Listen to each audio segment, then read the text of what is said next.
Okay, I'd like to call the meeting of the City of Olivet City Council to order. It is June 14th. We are in the City Council chamber at 7 p.m. We are live and via Zoom. I want to let everybody know we're starting a minute late because we had some issues with the Zoom link. We wanted to be sure everyone could get on. And as a computer consultant, I'm often trying to fix things right before a presentation, so I understand. Thanks. Will the secretary please, or the clerk please call the roll? Councilmember Knox. Here. Councilmember Clark. Here. Councilmember Waldman. Here. Chairman Carl. Yes, Mayor. here. Next, well, first I'd like to announce that just what our process is regarding to items on the that have to do with the zoning code. We have a public hearing which is mandated by state law. We choose as a city to do that public hearing at the second reading because we feel like the first reading is to get the information out so people can research it. Some cities do it the other way, but that's the way we do it. As a consequence, there will be no public hearing tonight on that item, but you're free to speak to it at any item, but you're free to speak to it during hearing from citizens. Okay, so if you have any issues there, just come up during hearing from citizens. All right, and next week or next meeting, there will be a public hearing during the item. Okay. All right. Secretary, sorry, I keep doing that. Clerk, please call the next item, please. Item number 2 is communications, and Chairman Reed had no written communications. Okay. Next item, please. Item number 3 is the city manager's report.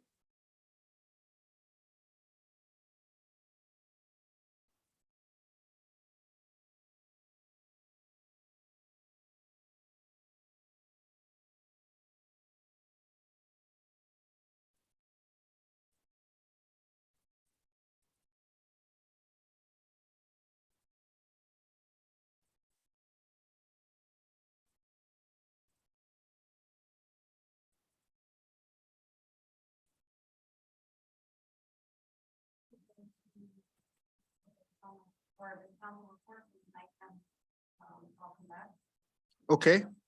We'll start down here with Council Member Waldman, please. Thank you, Mr. Pro Tem. I attended the Planning and Community Design Commission meeting of June 2nd, 2022. Under consent business, there was 9600 Ashmont Drive, which was a side yard setback issue. And the garage was changed to a 2-car garage from a 3-car garage design. And this was approved by the body. 1121 Collingwood Drive was revised plans submitted with front elevations provided that allowed the body to approve that plan 5-0. Next item was 15 Stacy Drive. It was a garage projection that was 18 feet versus 15 feet. And in order to get administrative approval, it had to be under 15 feet. The Planning Community Design Commission determined a swale was needed and that the developer would be working with the staff on that matter. Thus, the project was approved. Under old business, 9320 and 9322 Olive Boulevard. That is the logo arts building down on Olive Boulevard. That item was approved 4-1. 9680 Olive Boulevard, which is a BP Amoco station at Old Bottom and Olive. There was a discussion with regards to how to help this business be a viable business. They want to cease being an auto business other than maintaining one gas and pump, and they really want to convert into a C-store. That is their new idea, new design. And so the city and planning administrator Carlos Trejo is working with the folks at 9680 Olive Boulevard. Text amendment regarding the indoor legal marijuana cultivation. Well, that is on our first agenda tonight.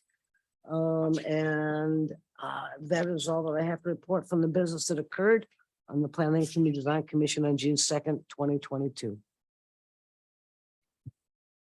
Okay, thank you. Any questions for Councilmember Waldman?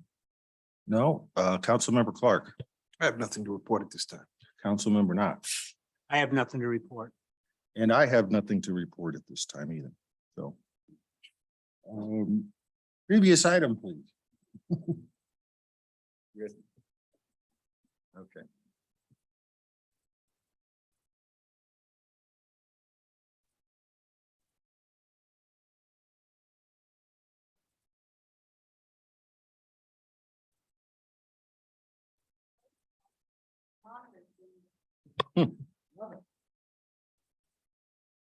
Most of the time they people can't see.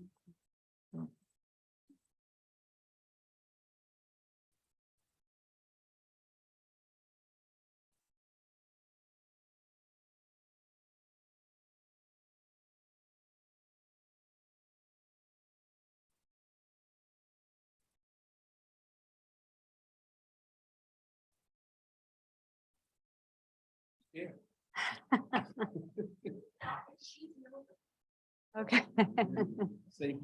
All right.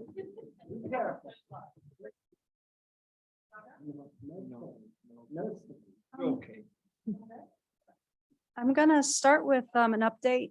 Actually, the main report tonight is just updates on our community center Warson Park project, as well as the overall the park improvements happening in the other 4 parks. This is your monthly dashboard. It talks about the schedule, if there's any modifications, what is upcoming work, what's been completed, requests for information and submittals. Those are changes or questions that a contractor or the engineer architect might have.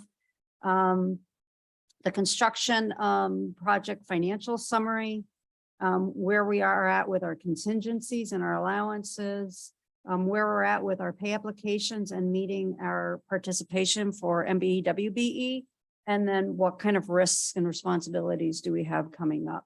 With the community center and Warson Park, this is a project that that we started the earliest. As it says, we started notice to proceed was in October.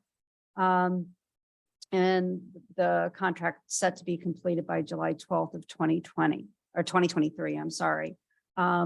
The community center had originally been, we were estimating would be completed in January. That probably is looking more towards the end of March. And I can talk a little bit more as we about why that might be as we kind of come on as we move through this presentation. They have been spending a lot of work on the footings and the foundation. I have a picture I'll show you. They've also been putting up the masonry wall for the gymnasium. And so you can actually now start kind of getting an idea of the size of the building. With regard to submittals and requests for information, we've been doing a good job. One of the more important things about requests for information and submittals is that they're responded to quickly.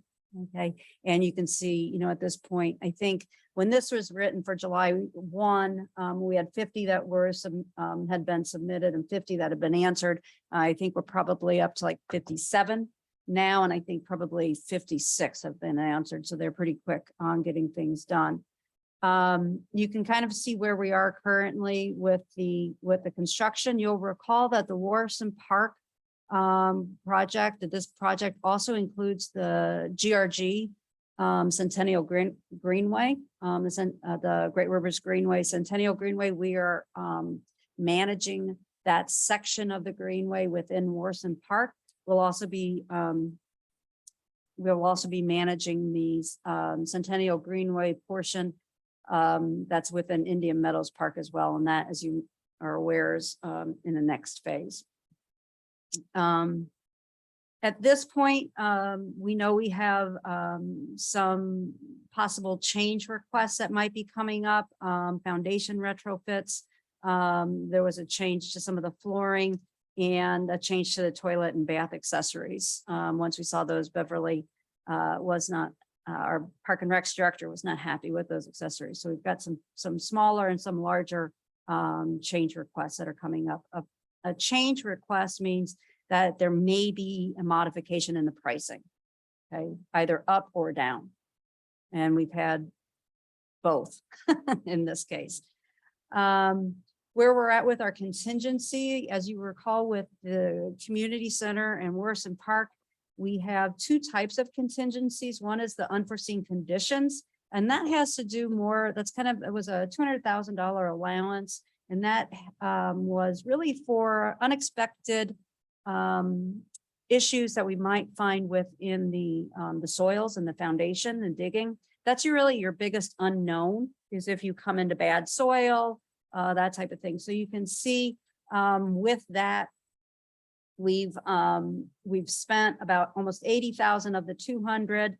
We have an anticipated of about another 25,000, and that's going to be for some soil amended soils that we're going to need to be adding. There are a lot of wet areas in that.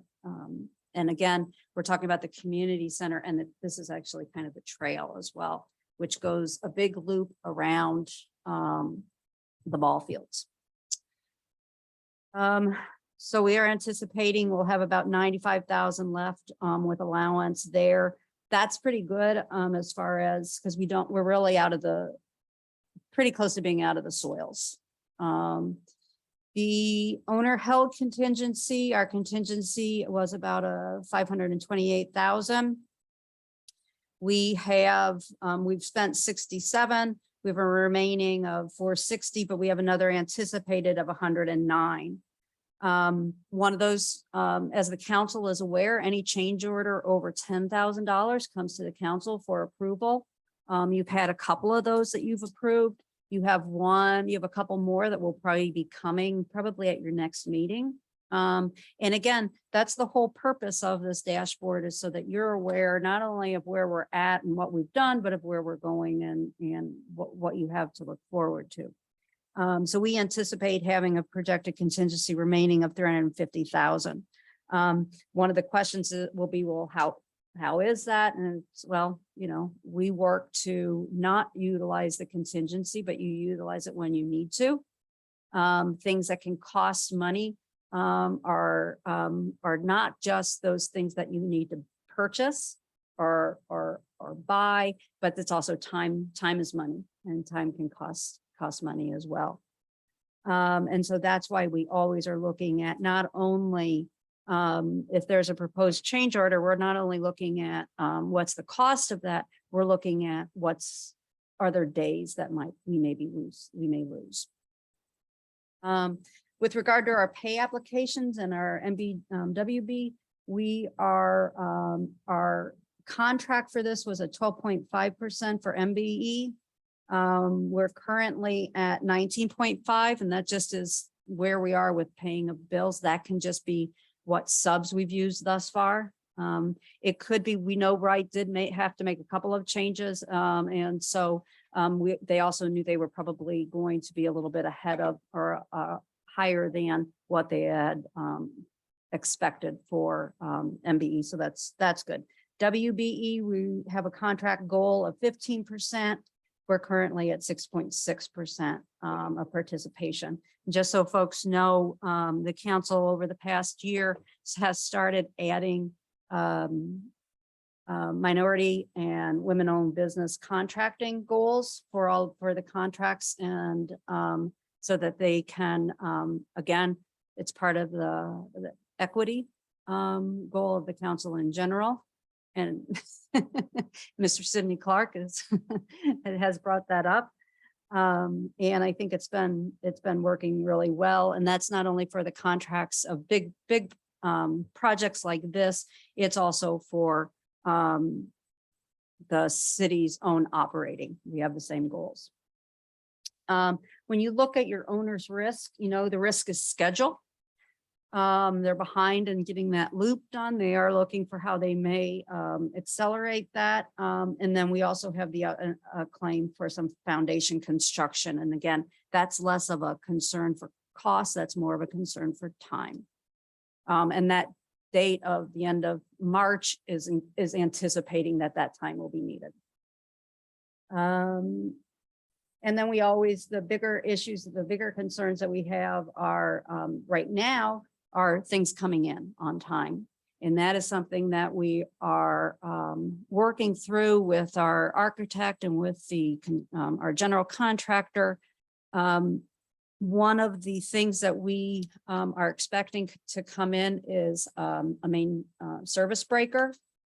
And we have been following up on that. We are having trouble getting a confirmed date of delivery on that. It was supposed to be in January.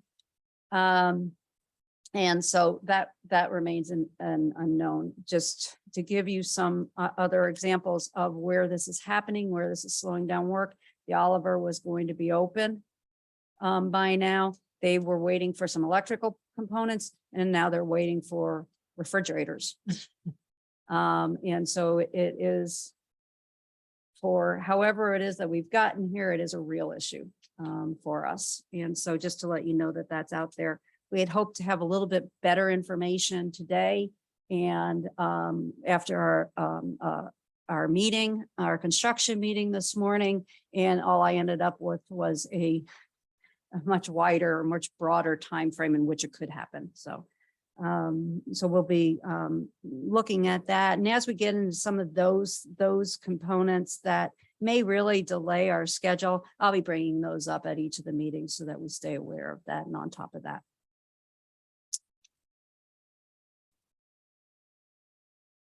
And this is the construction photo from the new community center.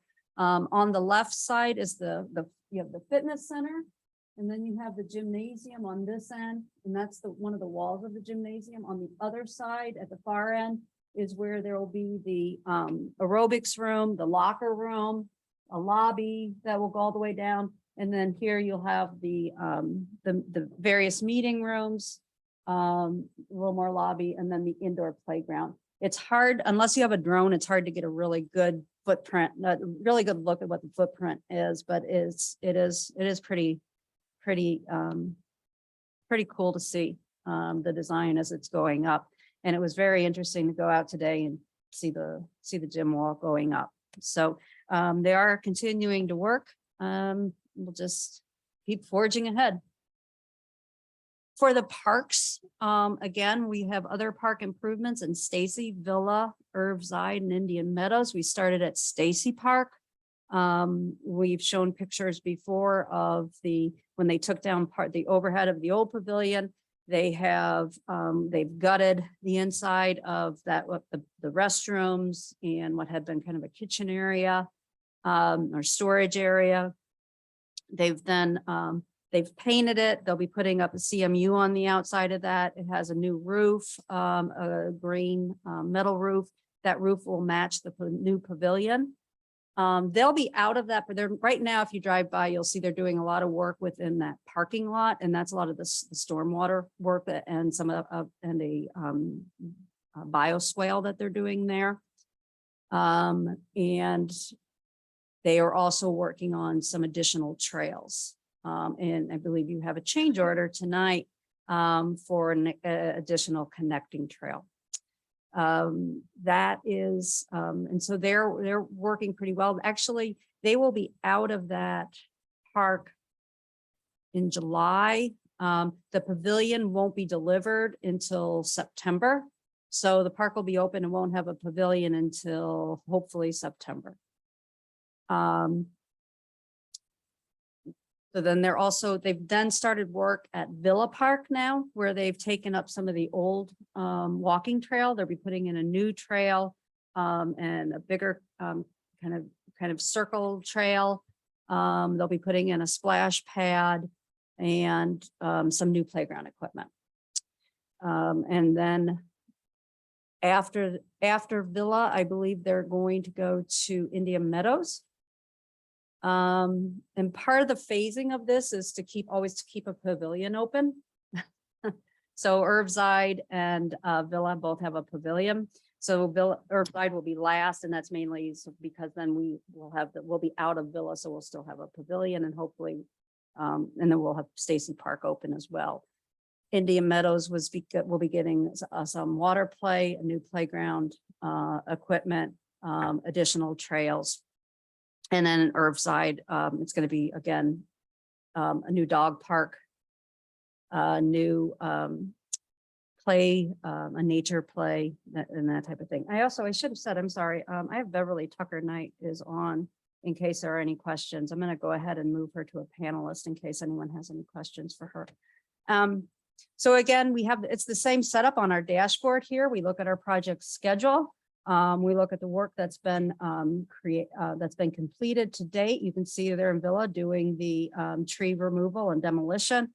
There is no work yet in Indian Meadows. They'll be going there after they get further along with Stacy. And again, it tells you, you know, kind of what's first in these parks and where we're at with submittals and with our request for more information. The contract with Hankins for the construction. Any anticipated modifications in pricing. The Stacy Park parking lot revisions, we did a lot of work in trying to figure out the best way of resurfacing that park. We found a way that actually was a credit of a change order. And then you see Villa Park, we had a connection, a walkway connection between Villa Park and Tass Avenue. We ran into a lot of stormwater issues. And we've actually removed it from the project because it's going to take it's going to become a project of its own. There are a number of stormwater issues there. And then we just had a few little fencing issues at Stacy Park. Contingencies, again, we have that 100,000 unforeseen conditions. That's more about soil conditions. The owner held contingency. You can see where we're at with this. You have a much lower contingent owner held contingency with your parks because most of your what can go wrong is in your soils. If you need to do amended soils, but other than that, it's really you're ordering equipment and you're putting it in, and so you shouldn't you don't need as big of a contingency. You can see where we're at with our MBE and WBE. Our WBE participation was a goal was 15%. They're at 15.34 currently. Risks that we have, again, we have the Villa Park splash pad drainage issue. We found that we're going to need to do a little bit more work and work with MSD on the stormwater in Villa Park with splash pad. That may have some additional costs. And then the owner's risks are, again, as always, we prepared the playground equipment and the pavilion, and our risk is when are they going to come in, which is kind of the risk. You'll hear that a lot. These pictures, this is, it's really hard. Unless you were inside that kitchen at the Stacy Park Pavilion, you will not get excited about this picture in the top. But it looks so much better. We're really excited to have a really nice storage area there. The bottom left is they totally gutted the bathrooms. And again, you only appreciate that if you've used the bathrooms there. And those are all, you can see who's used the bathrooms there because they're the people shaking their heads. And so we've got new stalls, new everything in those. And on the right side, those are pictures this is the massive concrete that was taken up from Villa Park, and that's then where the new trail will go. And I'm going to stop at that point because the rest is just kind of a couple of updates. So do you folks have any questions for either me or for Beverly Tucker Knight? Yep. Okay, I'll start with Council Member Waldman. Barb, could you go back to the slide that shows the parks? I'm just a little bit confused. Project schedule, Indian Meadows, substantial completion. Indian Meadows, July 29, 2022, or the 14th of June. So could you explain that to me? Because nothing's been done, according to what you're saying. They haven't touched Indian Meadows yet. What's going to be done by July 29th, 2022? July 29th is Villa Park. Well, it's saying Indian Meadows, July 29th, 2022. Oh, that must be, that was a typo from the person who wrote that. I apologize. That's, Okay. Indian Meadows won't be until. Okay, That actually could be July 29th. okay. Indian Meadows could be July 29th. It's mainly just the trail part of that is actually the Centennial Greenway. Mhm. And so, and that's not being done in conjunction, that's being done on its own time frame. Mhm. So that's quite possibly true. So the water play and all that could be done in Indian Meadows by July 29? Yep. Okay. They are, Jenkins is working very aggressively. Yeah. They don't have a lot, they're not adding a lot of trail, they're adding, so most of the work of what they're doing is the preparation for the new playground equipment Mhm. and for the new splash Mhm. or new water play. Beverly, is that your understanding? Yeah, as well? that's me. Yeah. I wanted to kind of reiterate, Missy, what Barb's sharing about that. Indian Meadows will be a smaller, this initial phase of Indian Meadows will be a smaller project. And they had anticipated getting in there sooner than now, but as you remember, the water, that's the standing water we get in Indian Meadows precluded them doing some of their work earlier. So they went in and started, and then they had to suspend it until it dried up. So they're anticipating when they get in there, getting going pretty fast. Some of the playground equipment has already arrived at the storage unit for the contractor. So for example, the water play unit is already here and in the possession of the contractor. So we do anticipate they'll be able to catch up. And we're really, fingers crossed, hoping that that water play will be open this summer. Okay. The Centennial Greenway project within Indian Meadows Mhm. is a much more complicated project and has a lot more earth moving. So actually was fortuitous. We had a concern we weren't going to be able to do our part until after they were completed. Mhm. And as you know, they're federal, that's $1 million of that is being financed through a federal grant, and it just takes longer. Sure. Okay. And if I could just for the record, you're busy reading on the previous document, the actual minority percentage is 16.62%, not 6.6%. And I realize that we don't always say what's in our brain that okay. comes out of our mouth. And that's a big difference. And it's above what is required. It's the one before this one on the community center. So I just really wanted to put that back out there because it's Okay, it's I'm a sorry. significant Yeah, number. thanks. I That's all appreciate right. that. That's all right. All right. Thank you very much for these pictures and thank you for letting me ask the questions, Pro Tem. Member Clark, did you have anything? No, I'm fine. Okay. I don't have Just any. real quick, then we have the excessive heat warning. As you recall, the council's had a new ordinance last year for excessive heat, allowing people to start allowing contractors with a city issued permit to start a half an hour earlier on these days. So people could be starting a half hour earlier on these days. And then I just have the calendar and just so folks remember, 2-day yard sale, June 25th through the 26th. And just contact the community center if you'd like to register for that. And another thing is, this will be the first year that city offices will be closed in honor of Juneteenth. And it falls on a Sunday this year, so the offices will be closed on June 20th. And with that, I promise to be done. Okay. All right. Thank you. And thank you to the Parks Director. Next item, please. Item number 5 is hearing from citizens. All right. As I said, we don't hold a public hearing for the specific item when it's a first reading. However, you are allowed to speak to the item during hearing from citizens. The rules are pretty much basically the same. Please state your name and address, whether or not you're a resident of Olivet, because we don't always recognize the street names right away. And secondly, your name and address, and you will be limited to 3 minutes. There will be a 2-minute warning. So I will start with the first card. Mr. Martin Burdish.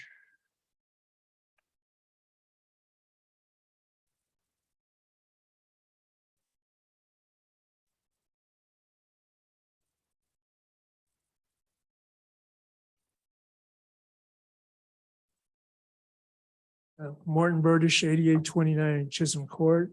I'm here today to talk about the revision in the weed ordinance, as I call it.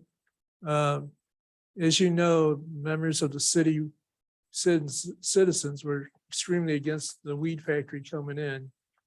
And so I was kind of wondering why we have to have an ordinance, another ordinance to make some modifications according to what I can figure out, is somebody can still come in, but it's just gonna be a little bit harder for them to come in. And I'm just wondering why there has to be one at all, since the city citizens are overwhelmingly opposed to it. Thank you. Okay, thank you. Next person, please. By the way, please correct me in my pronunciation of your name if I get it wrong. And I'll do my best. Wei Min Hung.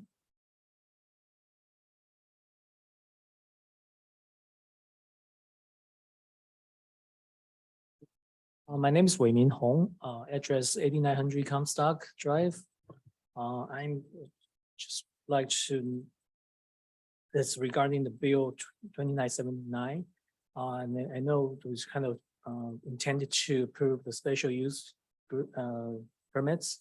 And I just wonder, is it possible, I would like city or the CBDC to kind of explain why we cannot add more language like the distance or the elimination of the orders into the zoning code.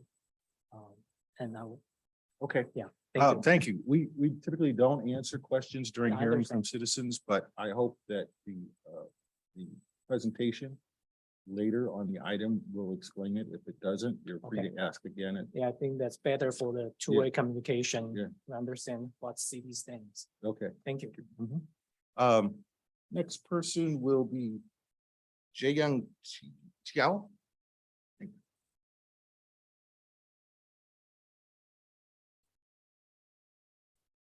Hi, my name is Cha Young Che. Okay.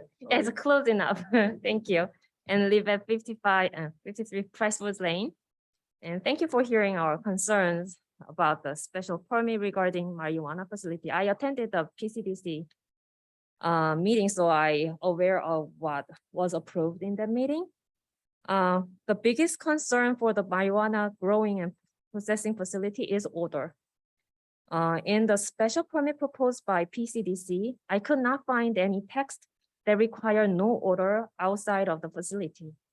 Also, the Bill 2975 suggests industrial hygienist will work for city when a business design its facility. And why do you need to hire industrial hygienist when there is no marijuana business applying for the permit at this moment?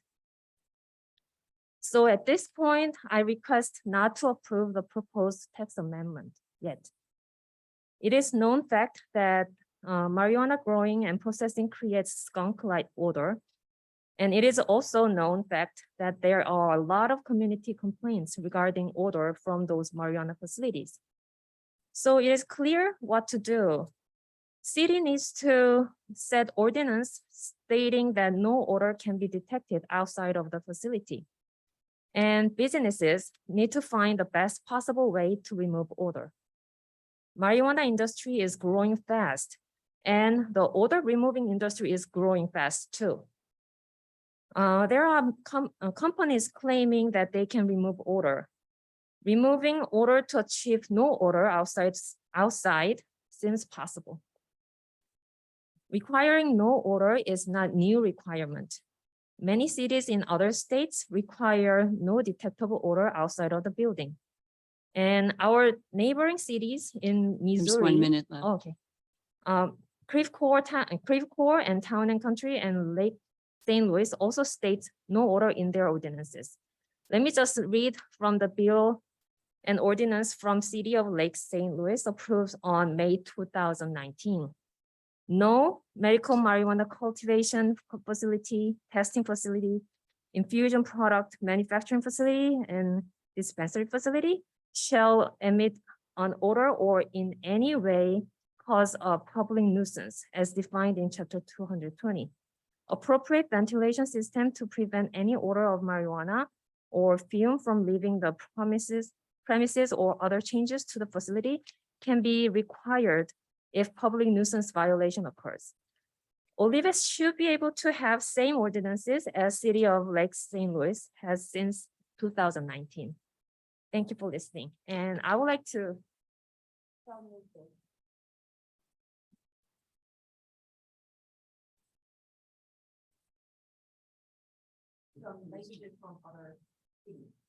Okay, thank you. Bill Hanson, please.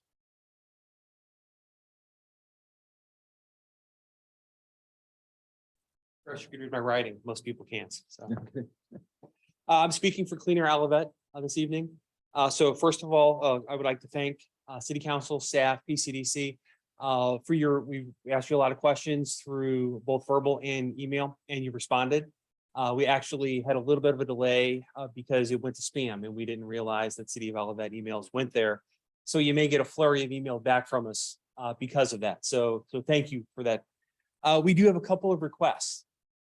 Oh, sorry, 817 North Price Road. I'm sorry, I'm getting Bill Hanson, 817 North Price Road, Olivet resident. We do have a couple of requests. First, please continue communicating with us as you have been. We greatly appreciate that. Earlier this week, we have submitted some draft language for regulations around, and you'll hear several things tonight, locations and other potential regulations. A lot of it is based upon a precedent that has been set by other municipalities in the area, including most of those that border us. So we think that there's a solid basis for that. We realize that this draft language is probably going to need to go to PCDC, probably have working groups. We request that we be part of that to continue again the communication, keep it going strongly. Lastly, I would request your patience. We are a group of citizens, a lot of scientists with us. We are trying to provide the best information you can, and at one point trying to do it as quickly as we can. We are doing what we can to make sure it is true, actual, and factual. Like with COVID, there's a lot of data out there that most of it seems good.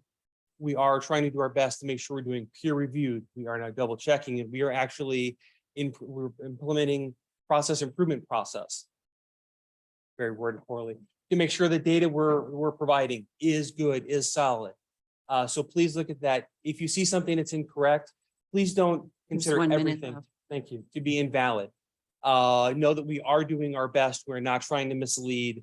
We want good, strong communication. We want to work with the city, with PCD and staff to make Olivet, continue to make Olivet a great place to live. Thank you. Thank you, Mr. Hanson. Okay, Nina Schatzkammer Miller.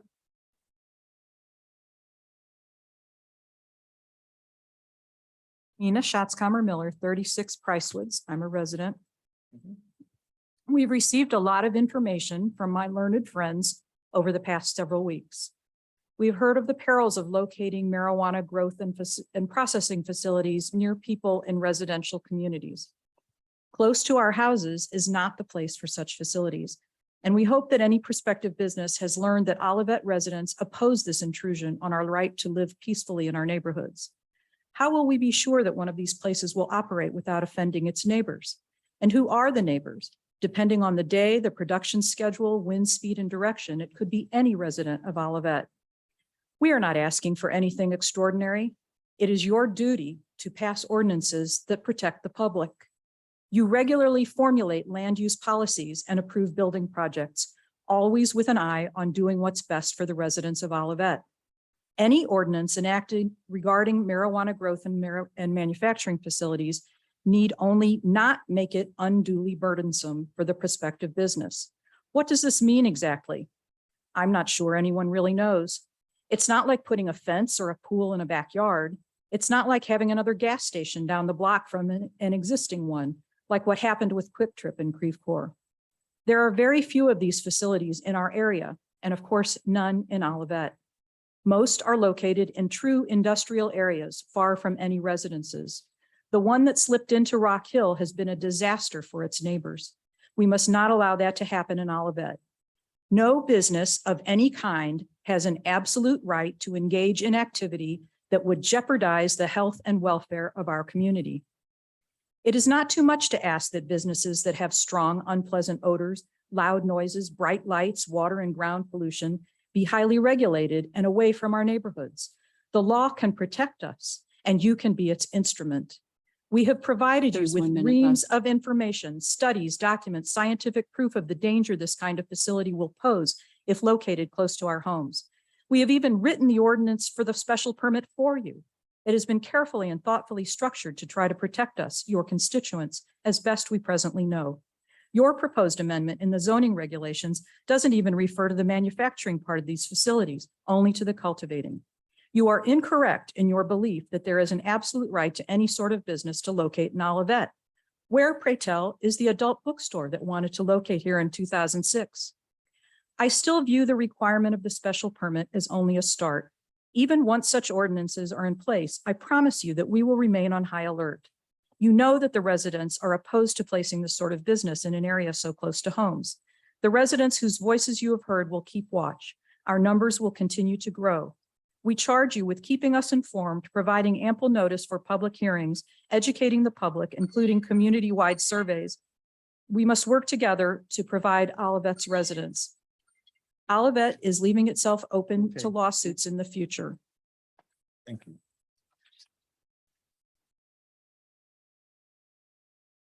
Okay, Stephanie Todd.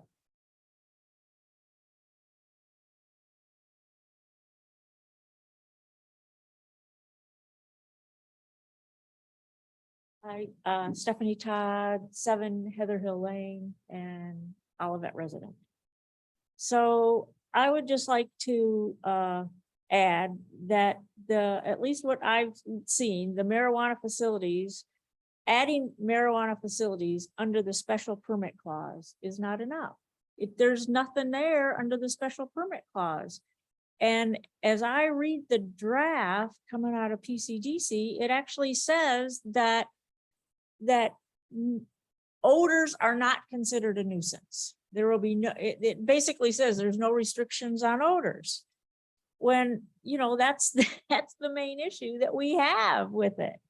So I'm asking you to please use the draft ordinance sent earlier this week from the Clean Air Olivet, because everything in that draft ordinance was copied from the surrounding cities, U City, Olivet, U City, Creve Coeur, Ladue, Town and Country. And specifically, every one of these cities includes in their ordinances that there will be no odor. And like was just said, one of these cities passed that ordinance 3 years ago. This is not an undue burden. The technology exists today that can accomplish this. And another main item that is left out of that needs to be included in the ordinance is some kind of buffer zone, like was stated earlier, for our houses and our parks. We're spending all this money on parks, and then it's okay to put a facility like this next to them? No, there needs to be a buffer zone. It's just common sense.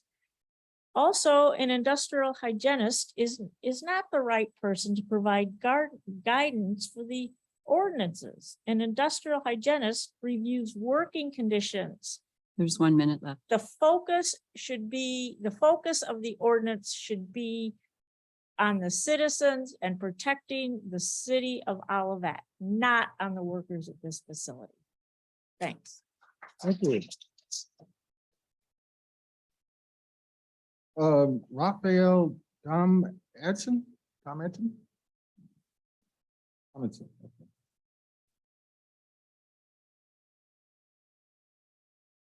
Raphael Madsen, that's fine. I'm at 809 Newcastle Drive, Olivet resident. We're here because of the community's great concern over the marijuana, the potential of having a marijuana plant. And I want to say, first of all, those of us involved with Clean Air Olivet, we really appreciate that you responded to our messages to meet, and we're sorry that with the junk mail and some of this confusion, many of those have not happened yet, but I hope that we can work together in a very cooperative manner. I do ask 2 things. I would ask that you not pass Bill 2979, the ordinance for the special permit, without putting in proper safeguards.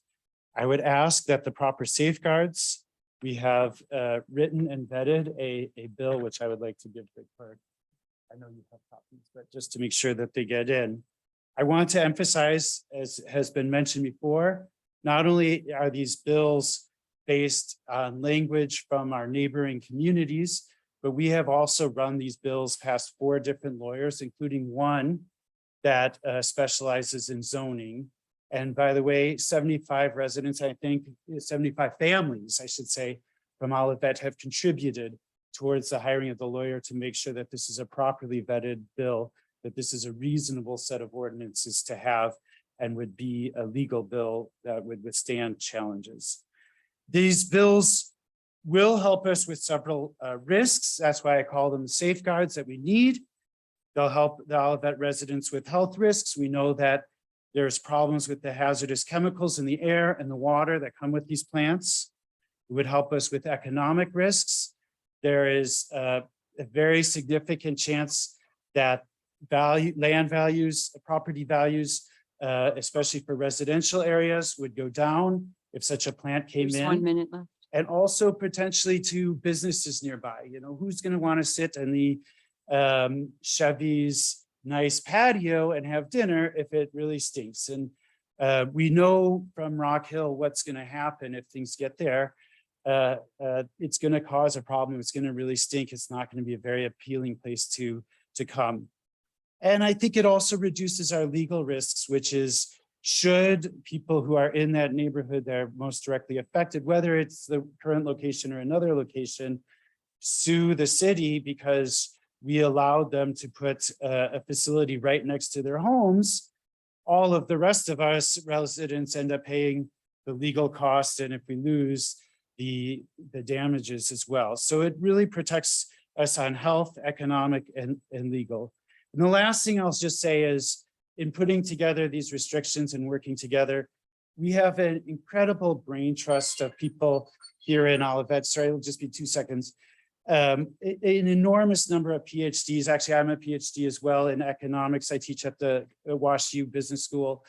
But we have scientists and all sorts, and we have a lot of intellectual knowledge here in Olivet. So I hope when you work with us, you take into account, you know, we are using professional opinions, well-educated opinions to try to do the right thing. Okay, All right, thank you, so sir. much.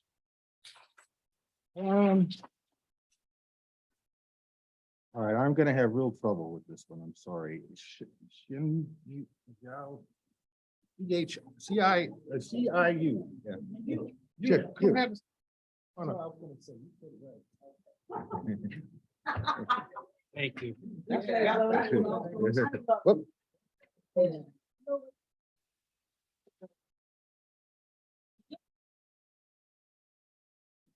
I never envied the mayor having to pronounce these names. Don't ask me. Okay. Thank you. Thank Thank you. Nice to meet you again. I'm very glad, you know, for the last several weekends, each weekend I keep learning about that, the chemistry, about the marijuana. I'm the first guy to say that file from marijuana is toxic. And also I provide a lot of scientific papers. But last time for the PDCD, I have many pages of report. One member said, oh, this one, the citation is not peer reviewed. Wait, man, all my good information, he ignored it. Just that one, he just picked that. And then I said, that's terpenoid and the cell, that's toxic. And he said, hey, that's this concentration. Marijuana is this concentration. But man, you know, the liquor, the alcohol is high, you think it's toxic. But beer is low, it's still toxic, you know? So last weekend, I found a review, including all my information. I said, they need a distance and they need an odor control. And that's the healthy risk. And also that's a carbon filter. The life cycle is very short. All of that, I just highlighted that part. I think you don't have time to read it, right? Very long paper. I highlighted this. You just read that several of the key words. I think you can know all the information. In the future, if the city need any of scientific information, I can work with you. I have the PhD in the plant science. My wife is an organic chemistry PhD. I work for her more than 20 years. I know chemistry more than plant science. That's the reason why I have confidence to stand here. Thank you. Thank you. Oh.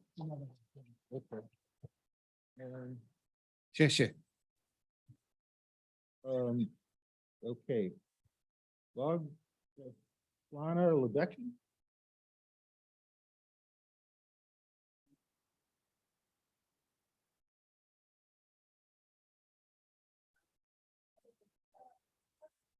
I'm sorry, what? Yes, I have, I got him out of order, but yes, he's next. Lubetsky, 1210 Arrowhead Drive. Probably I repeat some information which I brought to the attention before, but I think it's very important. This is regarding air quality and health.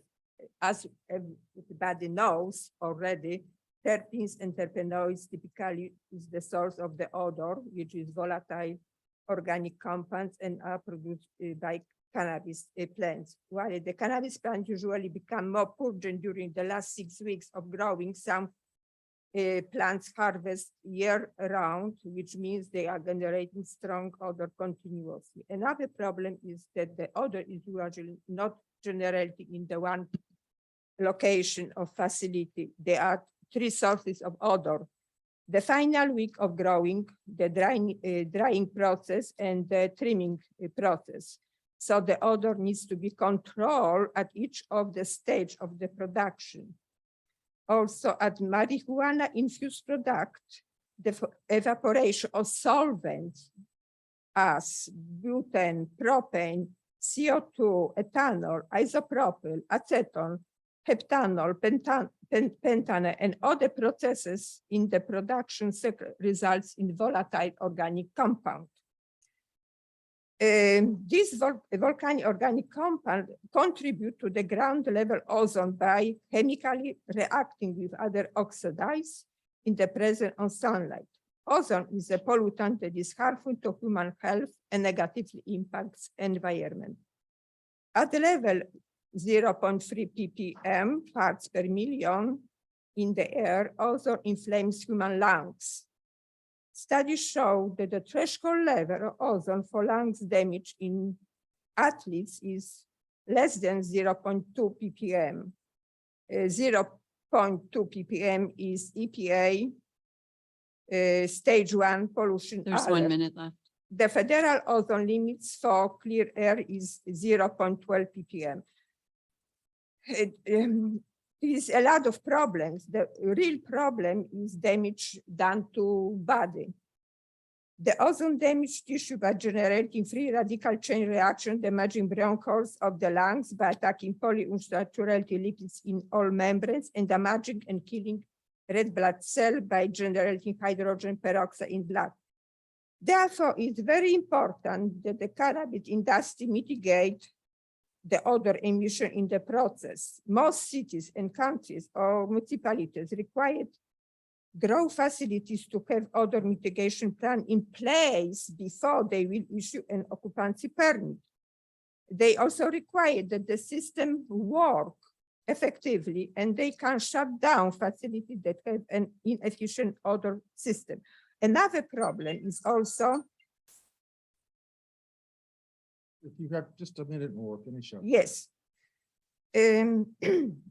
We know that the cannabis farm and encroaching country and other encroaching around the country, and most property owners starting complain about the distinct smell. In response to the compliance, local governments and municipalities are mandating new laws or even sue the growers to significantly reduce the smell emanating from those facilities. No marijuana-related use of facility shall emit an odor or in any way cause public nuisance. Another concern is about security and water usage. One of example. I'm sorry, do you have much more? Just Okay. few sentences. I give you example of the Planning and Zoning Commission who gave a permit for marijuana cultivation in one of district in the Grain Valleys in Missouri. But there's Stephen Locus, attorney from Missouri, made marijuana address concerns regarding security of the facility. Okay. A foot fence will surrounding the I think we facility. need to. We- I'm sorry. Okay, okay, this is all. And also I would like to tell on my conclusion that we have to, now we've all worried about this situation that you have also, and also we worried the city council. Ma'am, you can give your rest of your written Okay. comments to the clerk, please. Thank you. Stanislaw Lubecki. Stanisław Lubecki, 1210 Arrowhead.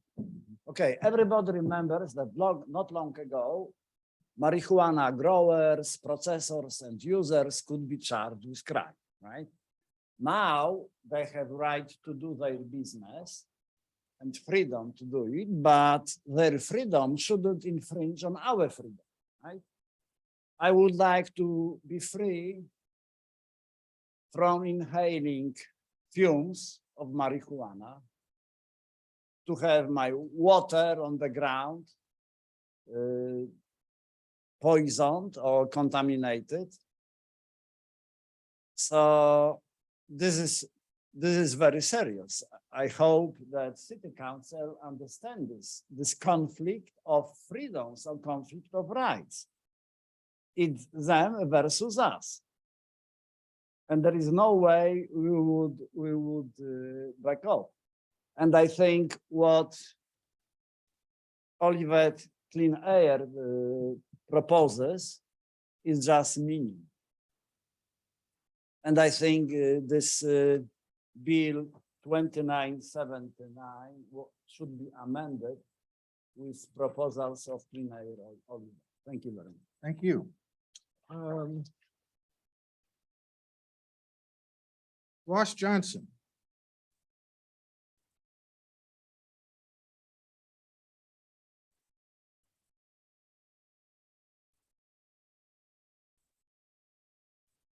And I'll write my name and address and Olivet resident, please. Ross Johnson, 705 Candlelight Lane, Olivet resident. Thank you.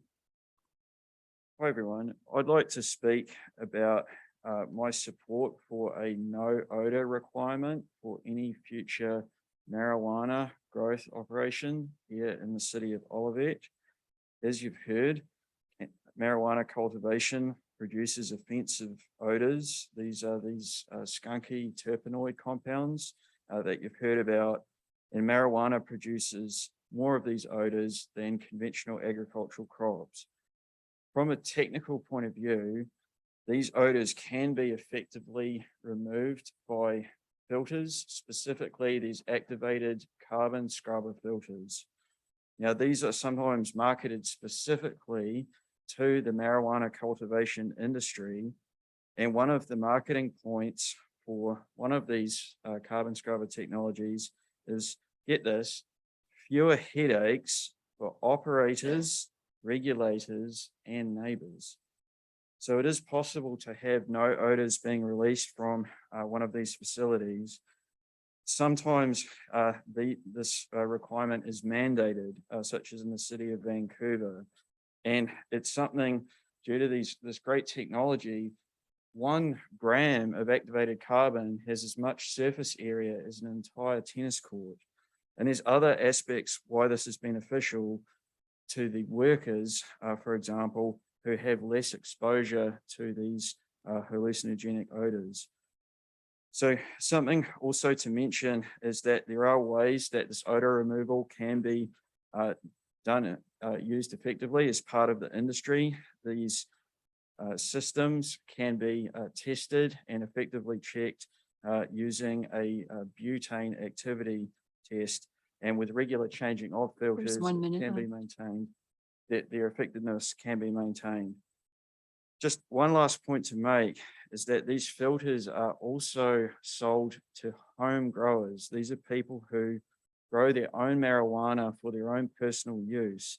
And if even they are interested in having these odor removal systems, I think that it should be a requirement that a commercial operation here in the city of Olivet should have the same. Thank you.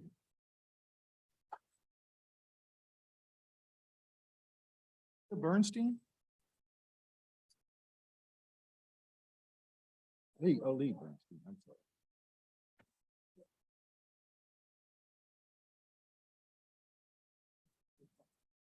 But I think I like number 12 even better. Good evening. It's wonderful to see everybody. And I'd like to echo what Bill Hanson said regarding the appreciation we have for working with you. A few points I would like to make. Number one. Oh, hello, my name is Leah Silberman Bernstein. I was born at 8822 Iroquois Drive. While I left for 15 years total, I've always come home. And I am now the chair of the trustees for Arrowhead Park subdivision. It's called Arrowhead Park, yet we have no park. My friend Annie and co-trustee will talk a little bit later about that. A commercial for you, a commercial for you. One point you made that I totally dig, and Sydney Clark, thank you, my high school friend and friend now, about equity and diversity, which is the healthy future of everything, equity and diversity. That already is thriving in Arrowhead Park subdivision. You have already heard just this evening from my neighbor, Wei Min Hong, who is an architect, who built this gorgeous home in our neighborhood for his family, right? And we see you walking around the neighborhood all the time and planting and tending to your garden.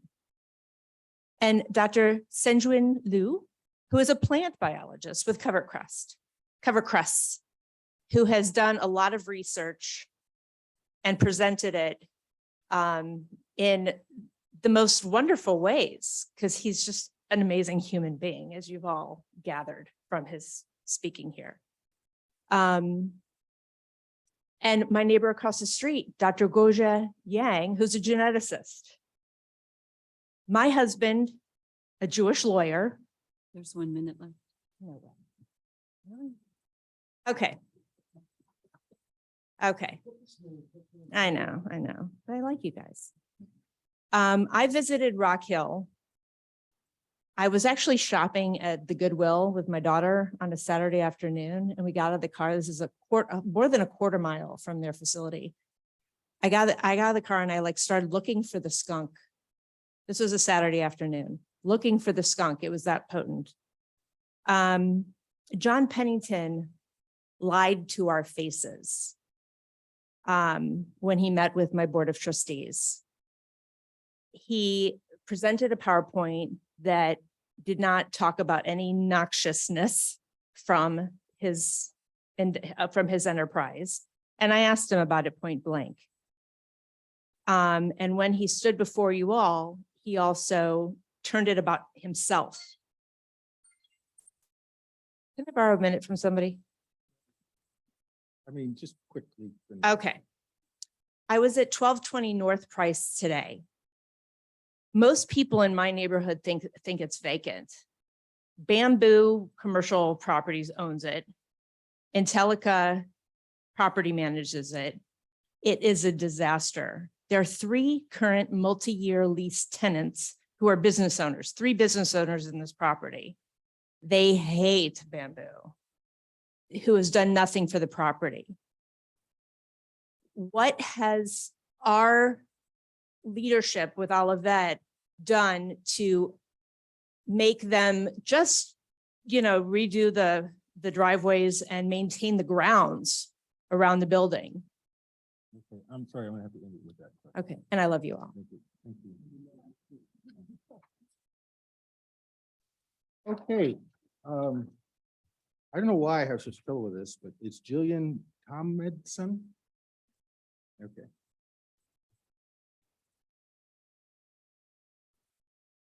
Hi, I'm Jillian Smadson. I live at 809 Newcastle Drive, and I am an Olivet resident. But tonight, I am not talking to you as an Olivet resident. I'm talking to you as an Olivet mom who is raising 3 boys in Olivet. Don't pass Bill 2979 into law. Don't pass it. It has no teeth.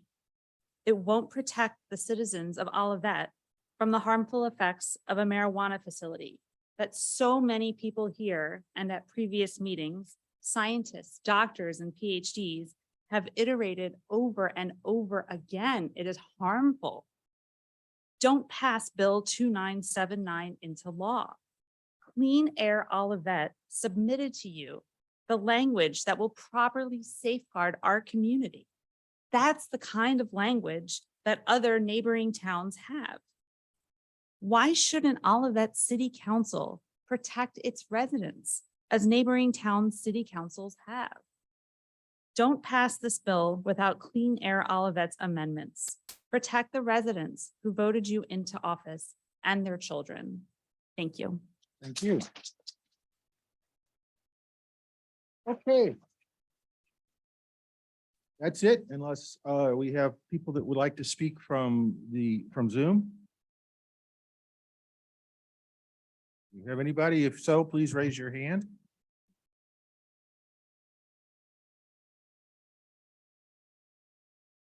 Okay, seeing none, we will move on. Next item, please. Item number 6 is bill number 2976, an ordinance making appropriations for current expenses of the city government of the city of Olivet, Missouri for the fiscal year July 1, 2022 through June 30th, 2023, adopting a certain budget, adopting a certain salary schedule. First reading. Mr. Mann, please proceed. Good evening, everyone, and Council Pro Tem. It's our first reading for our annual budget. The public hearing is going to be published soon.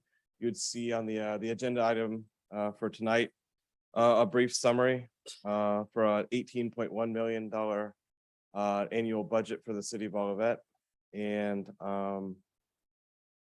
for a brief summary without going into too much, like you said before, without on our first reading. Not a lot of red flags there for this year. Our general fund is balanced and it's within our reserve policy that we've set several years ago. Like I said, the short summary is here. This is the more legal side of it right here that you're looking at. There's a summary behind this.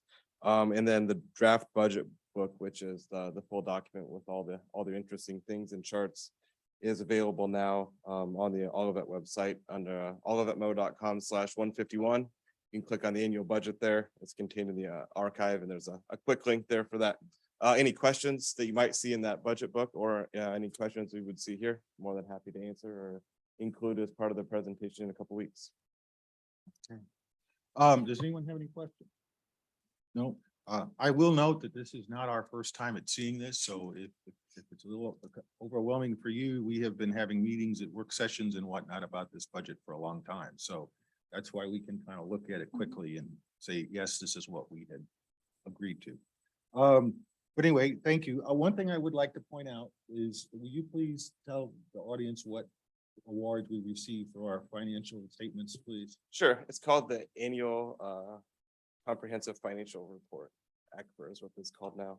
It's an extended set of reporting that goes through a set of review process at the National Government Finance Officers Association. So it's the gold star for government finance reporting. We have that. There's the popular annual financial report, which is just a quick, probably 15-page read. There's the annual budget that also has the award program with it. And then we also do a capital improvement plan, which we'll see in a couple weeks also, which is a 10-year set of anticipated purchases for our capital items. So there's a lot to do, and I hope it gives everyone, anybody interested, more than enough information to at least get you to go to sleep. All right. I would like to say it's the most interesting financial reports you'll ever read. While we're here on, one of the things that those gold stars give us is the ability to compare what we do versus other cities. When you have a standardized set of reporting that this goes through, all the other cities that are in the same set of reporting, it's standardized, and so you can compare. which is, I know, like you, if you've been through this, it's sometimes difficult. Okay, thank you, Mr. Mann. Oh, did you have a question? I'm sorry. No, I don't, but I just want to say, Mr. Mann, every year, the budget and the document that you and the city create, that the city manager allows you, you know, the space to be able to do what you do, you make it very readable, very enjoyable. You break it down and I appreciate that very much. Okay, thank you, Mr. Mann. Next item, please. Item number 7, bill number 2977, an ordinance removing certain property from the Olivet Gateway Community Improvement District. First reading. Okay, Mr. Trejo, is this you? No, No, it's you? that is me. Okay. sorry.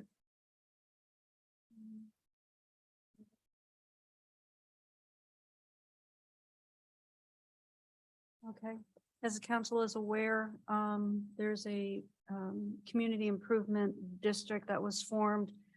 It covers the Olive Crossing as well as the shops.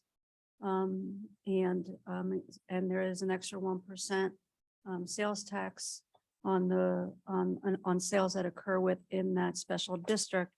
That those funds are utilized right now. Half the funds are utilized for paying down TIF notes. The other half is then will be utilized for other projects that can occur within that SID.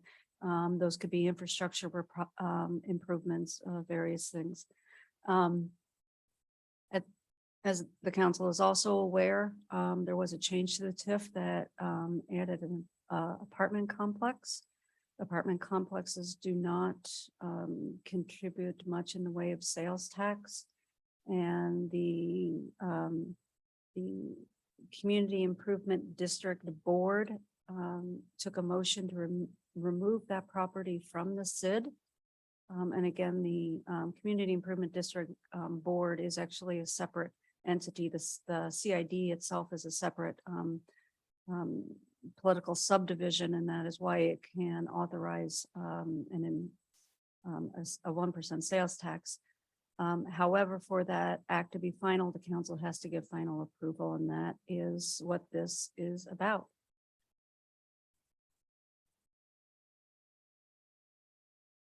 Any questions? Yes, there are. Okay. Mr. Yawitz, I'd He like to ask you some is- questions, sir. Well, let me bring him over here. Oh, he's here. Oh, I'm sorry.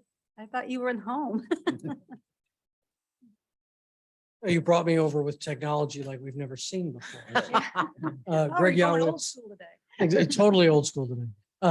Greg Yowitz, 6 Heather Hill Lane. I'm the chairman of the Olivet Gateway Community Improvement District and developer of Olive Crossing and Price Crossing. How are What you can I doing, do sir? for you? I have a couple questions. So in your apartment complex, Mr. Yawitz, you're not going to have any kiosks, no coffee shops, no form of a salon, no little small foodie court or anything of that nature Correct. within that complex of your apartment complex? Correct. You will never have that. It is not designed for it. No, we have on the first floor, the amenities, if you will be the leasing office, there'll be a coffee machine. It will be free to use for residents. And there's the cafe area, which is more of a public gathering space for residents, but there is no plan for any consequential or really any retail sales in that building at all. Okay, thank you very much. Sure. Anybody else? Just to kind of get it out there, originally there was a grocery store slated for that spot. And can you explain why we're moving to an apartment complex? Just quickly for everyone. So in the original design from 2015, when this was a roughly 87,000 square foot, all 1-story retail project, which became infeasible due to the site conditions, we did believe that we could get a grocery store on that particular parcel. Given the changes in the dynamics of the market, not the least of which were brought about by the pandemic, a shift was necessary to make the project feasible. And for that, we sought the consent of the council and the TIF commission to add apartments to the use. Now, without saying much more than I'm allowed to say, what I will say is that while a grocery store is no longer feasible on lot 4, it does not mean that a grocery store is out of the question somewhere else within the development that I hope to be coming to talk to you about soon, hypothetically speaking. Okay, that's more than I knew, so thank you. That's why I'm here to answer questions. All right, any other questions? All right, thank you, Mr. Yowitz.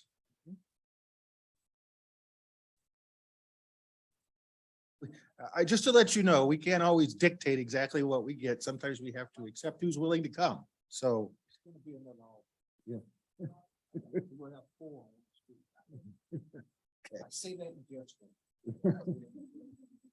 Okay, next item, please.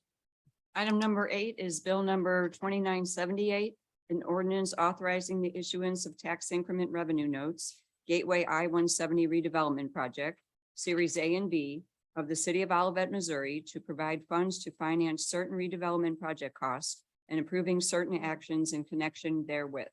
First reading. Okay. Okay. Whose is it? The Certified? the 2021 redevelopment agreement between the city and Keat Olivet Gateway LLC outlined the conditions that needed to be met prior to issuing any tax increment financing notes. And those are essentially IOUs that go to the developer. The agreement required completion of the bearing of the 34.5 kV power lines and an issuance of building permits for the construction of the foundations for the apartment complex. The foundation is almost complete, I believe. And the power lines, which was a Herculean task, are buried underneath. The other two, the third and fourth requirements are approval of the certificate of reimbursement for redevelopment project costs and the approval of the note ordinance. So the note ordinance is before you. And that third item, certificate of reimbursement, redevelopment project costs, that will come after this is all approved as well. Okay, did you? Oh, wanna yes, say to your anything? question about the foundation. Okay. A, we pulled the permit, and B, we've poured about 60% of the entire foundation. All the grade beams are in, but the actual flat work started. And my apologies for my team having to run late the other night with the work beyond 7 PM. Due to the rain the day before, things went a little slower. And when you pour a foundation of this magnitude, once you start, you cannot stop until you hit the next break line. So I didn't receive any calls that there were complaints, and I did alert the city, and my team did alert the city staff There that was we'd run a note- few there was hours actually late. an email Oh, great. to the residents. Oh, good. I missed that. I am a resident, but I missed it. Okay, I saw it, so. Yeah. Good. So while you're up here, may I ask one question? Sure. The retaining wall in the back, Correct. what's going on there? It's been kind of at a level and then a standstill. I just want to understand what's going on. Sure. Sure. So our friend, the weather, has, so we budgeted 20 weather days to impact our construction during the 16 months of construction of the apartment building. We have used all 20 weather days in the first 4 months. So things have gone a little slow. And so while we do have the fencing material to put up the 8-foot site-proof barrier that we all agreed to, we've had trouble getting the contractor up there to do it because there was additional drainage work needed at the top of it. So as it relates to the top of the hill, the fence will be going in soon. I keep asking for a date so that I can send that and the city can send that out. And then as it relates to the face of the wall, it's starting to weather, but we knew that. And so it's a natural oak wood. And what will happen when we're done is we will power wash it, seal it, and stain it. And that'll probably happen every couple of years because the the apartment living public space, so the pool and the dog park and the outdoor area, those all face that fence, as do a number of the windows. And so we'll be keeping that up and maintained quite well. And there's an extensive drainage system going into it. What is the wood? Oak. So, as I learned at home, do you really need to let that wood cure like you do cedar for a year or so before you actually seal it so that you don't have it peeling off? Or can you seal that from the get-go after you power wash and let it dry? That is an excellent question. According And to I- my spouse, I'm not sure you can do that sealing immediately. Right, so we may have to clean it once we're done with construction, give it a few months, then seal it, but it is in our operational best interest to have as good a looking wood wall as we can, which we thought was an upgrade from just a block wall. Certainly. Any other questions? And yes, even though number 3 was the submittal of the request for the reimbursement, we figured it was best to wait until you actually potentially passed the note ordinance before sending you the certificates of reimbursement. But I assure you, those are ready to fly when I you bet are. They are. Okay. You are on this item? Okay. Number 9 is bill number 2979, an ordinance to amend section 400.840, special permit uses of Article 9 LID, Light Industrial District, being part of chapter 400 zoning regulations of Title 4, land use of the Olivet Municipal Code to include indoor medical marijuana cultivation facilities. First reading. Thank you. Mr. Trejo, please. Chairman Pro Tem, members of the City Council. My name is Carlos Trejo. I'm the Director of Planning and Community Development for the City of Olivet. And tonight before you is Bill 2979. This was a directive from the City Council to forward to the Commission request to amend the city's light industrial district as part of our zoning regulations and require indoor medical marijuana cultivation facilities as a special permit in there. That recommendation and that discussion took place at the commission meeting on June 2nd. And by unanimous vote, it forwarded the recommendation to the council. This item is before you for first reading, and we have a scheduled public hearing regarding the amendment at the next council meeting on June 28th. Be glad to answer any specific questions. Okay. Are there any questions for Mr. Trejo? Okay. All right. I would like to ask, as people have brought up, where are the details? Regarding the directive from the council was just to put together the cultivation facility as a special permit. And then the second phase of this, of the council discussion was that we would hire an industrial hygienist to assist us in preparing additional regulations for indoor medical marijuana cultivation facilities. And it was made clear to the commission and in the report that's part of your packet that this would be going back for further review and adjustments. Now, in terms of conditions, there are conditions that are outlaid within our existing zoning regulations regarding special permit uses. Those are outlined within your commission report in there, and they specifically reference the sections under, bear with me 1 second, 400-1223. Now, these are general conditions. I do agree. They're not specifically related out or call out the cultivation type of facilities or any other type of medical marijuana type of facility in there. It is my understanding from the council, the expectation is that we will be coming back with some defined regulations specifically or solely for that purpose or use. At this time, regarding indoor medical marijuana cultivation in there. If it is broadened over time, given the discussions that have taken place, I'm sure the commission will consider those. Okay. We're not opposed to bringing those forward. All right. I guess I would like our legal counsel to also comment here on what it means when an ordinance is sort of in process like this. Right, as part of the entire situation, one of the goals was to get something in the pipeline so that the city could rely on that ongoing legislative effort to withhold judgment on any new applications that came in.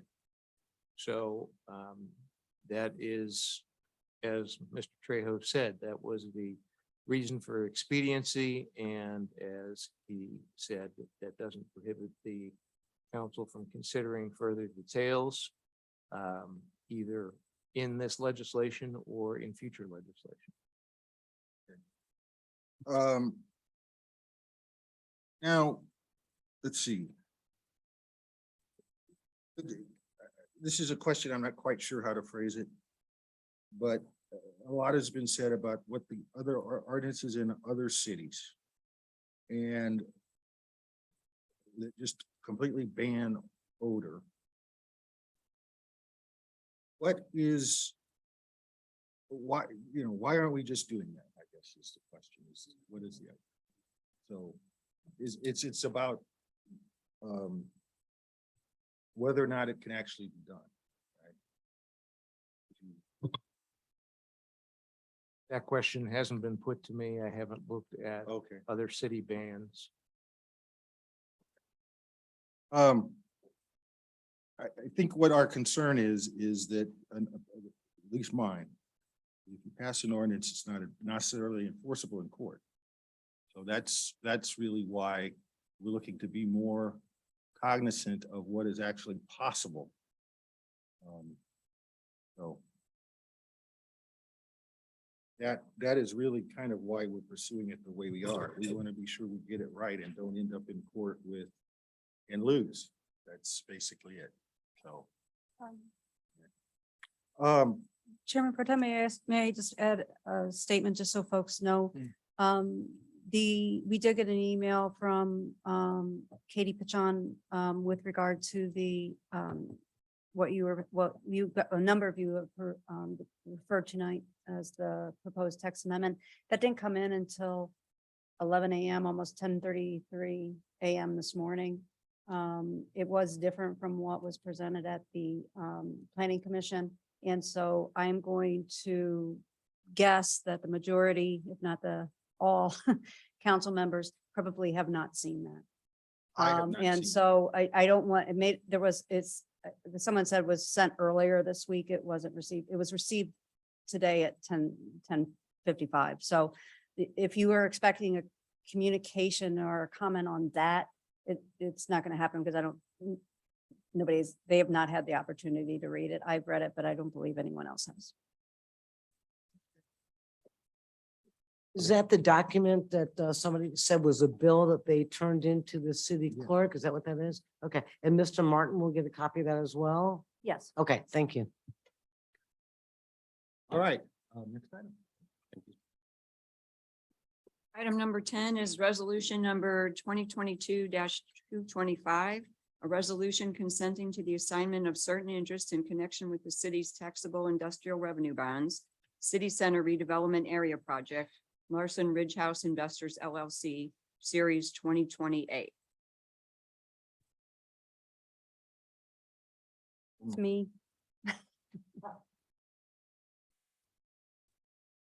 The goal tonight was having the longest named items. I succeeded. This is, put simply, the Larson Ridge House Investors LLC, the owners of and the developers of the Oliver. One of their equity partners went to was looking at selling, and then they ended up a different firm that is noted here, Oliver Holdco LLC, is purchasing the entire Larson Ridge House from Larson Ridge House investors, the apartment complex and the garage. Ridge House will maintain their interest in the commercial property that is yet to be developed. This is not an unusual transaction, according to our bond counsel, and will not, does not change the construction, et cetera, and the project itself. The reason it's kind of happening now is that the new purchaser is hoping to take advantage of the opportunity zone. And that has a kind of a July 1 timeframe. So that's why you have it before you now, and that kind of explains the timing of this. The opportunity, I'm really, Ridge House was one of the first, to take advantage of the designation of an opportunity zone within the city of Olivet. Again, that occurs outside of the city because it's a private financing tool. But when we realized that the city, a section of the city was eligible for and was a part of an opportunity zone, we were hoping to see additional businesses take advantage of that. So with that, this is just a resolution. This is similar to the resolution with regard to the transfer of ownership for the apartment complex that you did a couple of weeks ago in the Olive Crossing. And with that, I would ask for a motion to approve. Actually,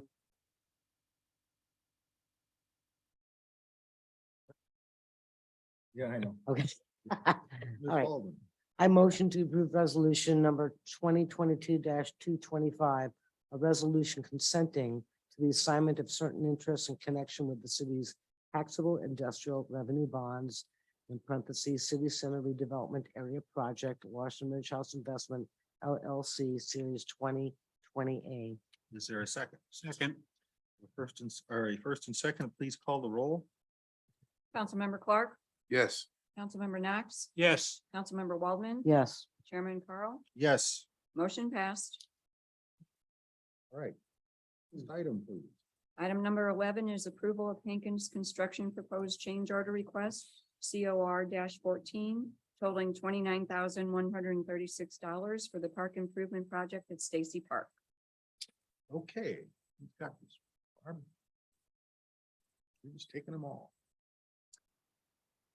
That is me as well. Apologize 1 second. Let me stop sharing. And then it's so late to reshare. I'm gonna go to the illustration, I think. Beverly Tucker Knight is also still on the Zoom, I believe. Could you give me the boundaries of the road, where steel, I mean? Sure. Thanks.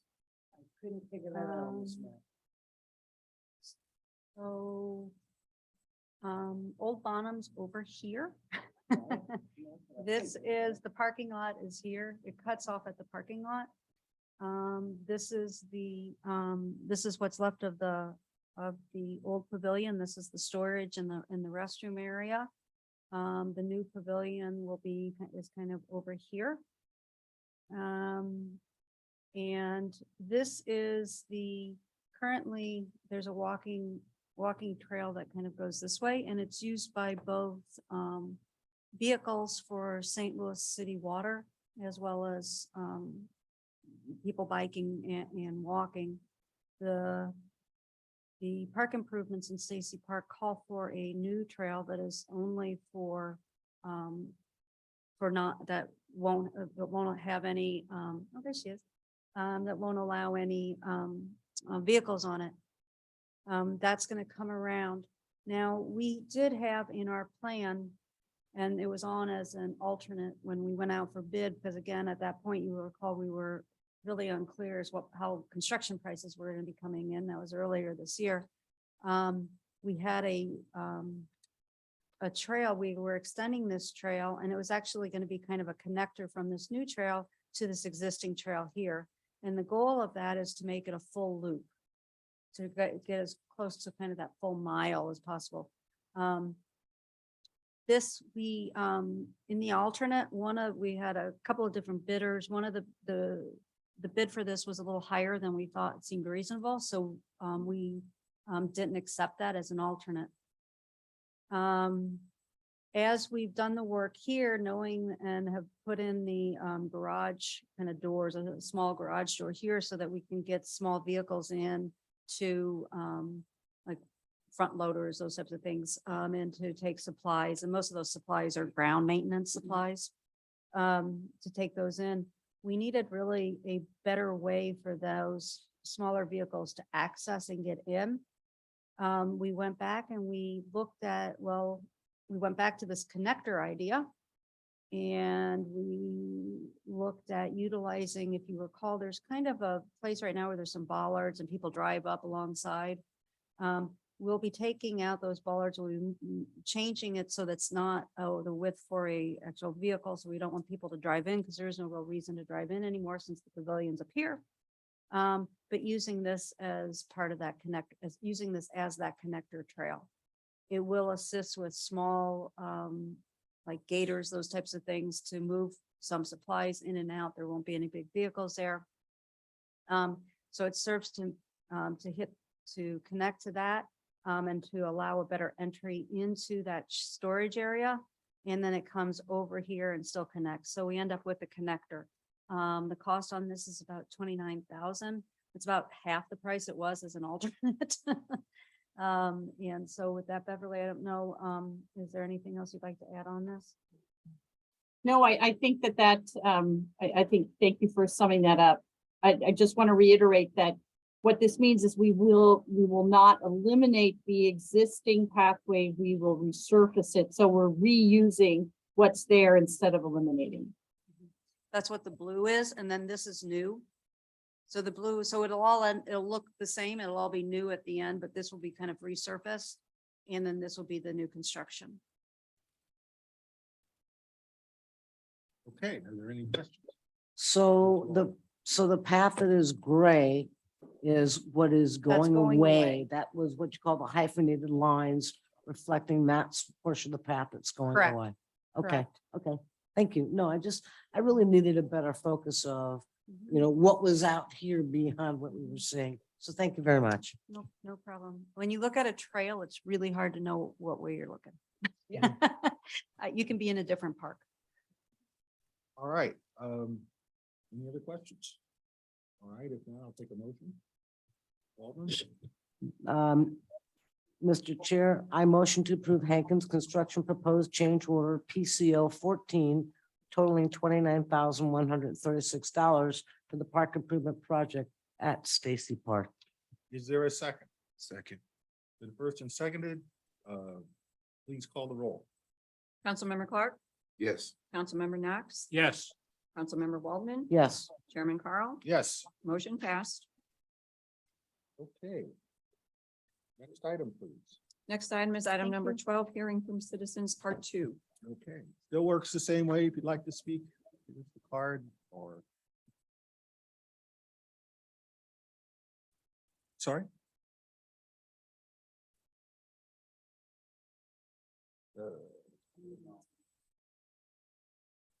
Oh, they want you to do another. Deadline is already passed, returning the cards already, so. Raphael Tomlinson. I don't know why I have some trouble. Yes, thank you. I'm sorry. I really do apologize. I just can't get that. It's very anglified. So Raphael Tomlinson, 809 Newcastle Drive. I just wanted, there was a question kind of brought up during the discussion of the bill relating to marijuana, but I didn't think we could kind of talk back. So I just was going to just say, I understand that you guys have not seen the text yet, that the text was emailed this morning. So that is correct. So we didn't expect necessarily to get, comments on it. I think what we wanted is to express the general framework that the special permit does not have enough safeguards. To me, it doesn't have hardly any safeguards. None isn't too much, but it doesn't have enough. And so concerned citizens got together and kind of came up with what we thought was good, mostly looking at the laws around us. We're not that creative. I mean, we took the local laws and basically put it in. They sounded pretty good. And what we're looking for is kind of a support of that sort of framework. And then hopefully you can work with us, talk with us, I know with all the citizens, but we've kind of organized to try to make things doable and go, and basically our goal is just to get the safeguards in. And I do just want to note again that we vetted this with the zoning lawyer. So we are very confident about its legal validity. If you'd like a letter from that lawyer, I'm sure we can. It costs us money, so we don't particularly want to do that if we don't have to, but I'll do it if it helps, support the case. And that's what I want to say. And we want to do this cooperatively, and thank you for listening and taking our considerations into Okay, account. thank you. Christina Hansen.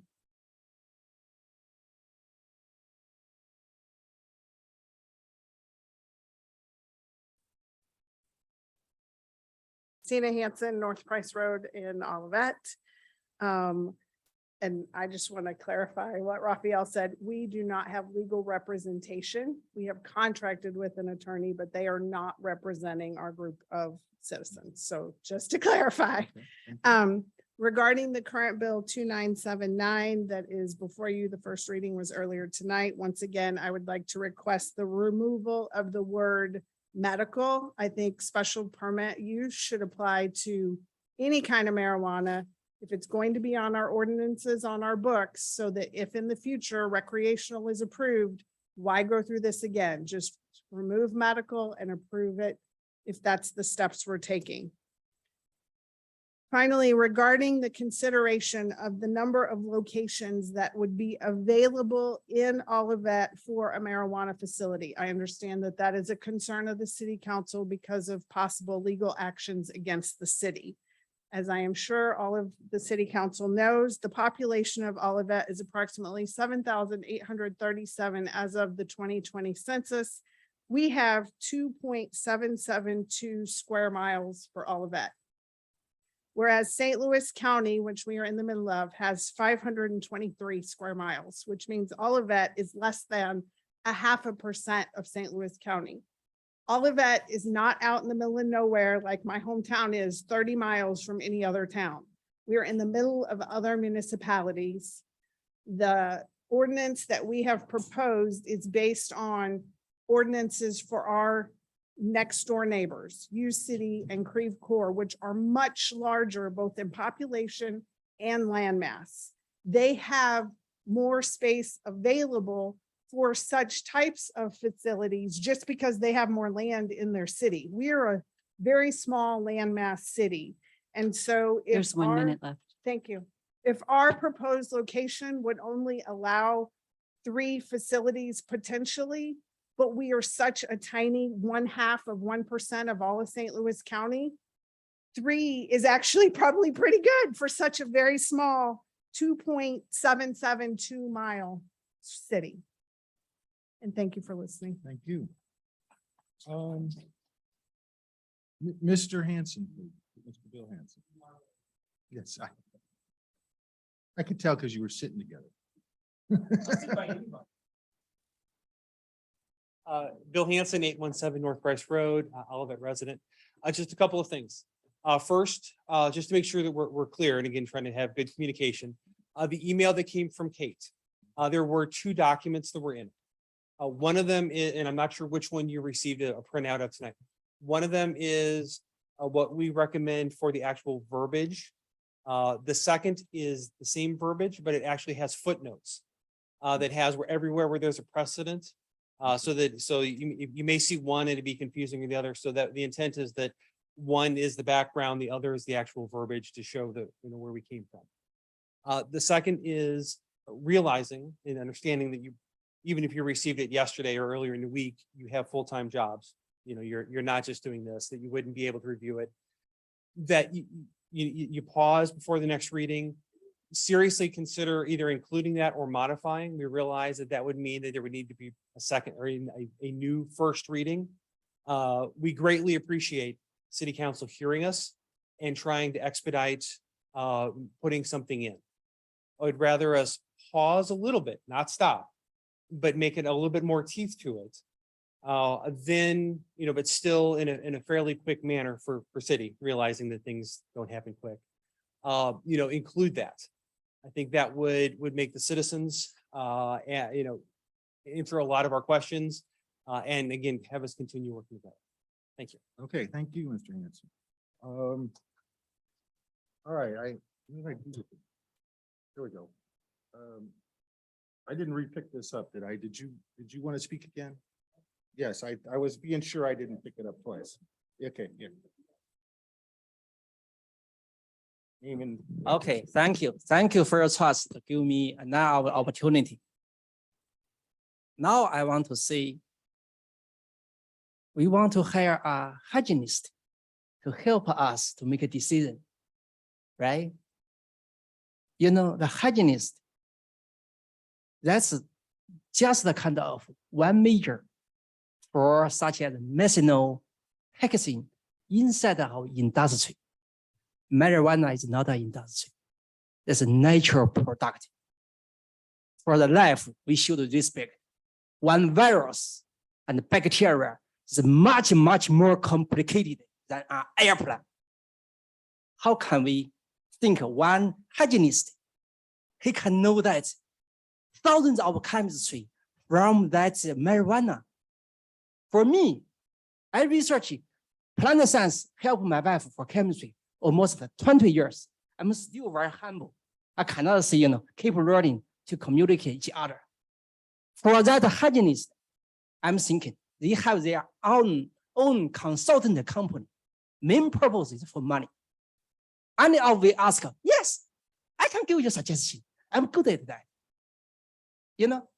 How can we, to be honest, so far, what's the foundation for them to make a decision? Even though for me to read it over the published of the documents, that scientific paper, I need time, I need to digest it. And then, okay, make it a summary to share everyone. So far, Dr. Young, Dr. Tsai Young, Dr. Johnson, a lot of the PhDs here, To be honest, for us, together, we still be humble to learn the marijuana. How can we contact one of the hygienists to give solid of conclusion? Do you believe in your children? Or There's 1 believe minute in left. other guys? I think for Leah, first time you are fooled by Johnson, the John Pattinson. Until I tell her, see the documents, she changed her mind. I think all of us have the same thing. If we are humble, respect the science, based on the fact, I think we will be proud of our decision. Thank you.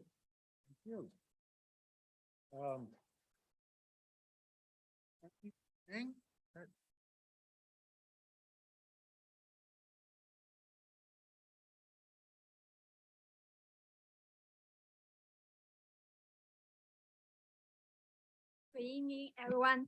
I live in 9107 Edward Drive, and I want to speak that please do not pass Bill 2979. The reason is, I'm the mom of 2 children, and we have around 10 kids near our neighborhood. When they heard this kind of news, my kids said, "Mom, I read a lot of books. Marijuana is bad thing." And that boy near our family is that, "Why do they do that? I'm so anxious, grandmom," that boy said. So I think it will hurt our health. And my husband is a senior scientist. He submit their materials to you guys the other weeks ago. So this is one reason. The other reason is economic risk. Before February, I received a lot of several offers. "Hey, we want to buy your properties. We want to rebuild a new house." But recently, the 2 months, we didn't receive anything. Even if we contact them, they said, "Oh, we want to wait." The developer said, "We want to wait." This is one sign that the property may go down, So I sincerely request we need to keep the distance for the marijuana because we are just behind our backyard. Thank you. Bernstein, and at this point, I'm going to close off comments after this.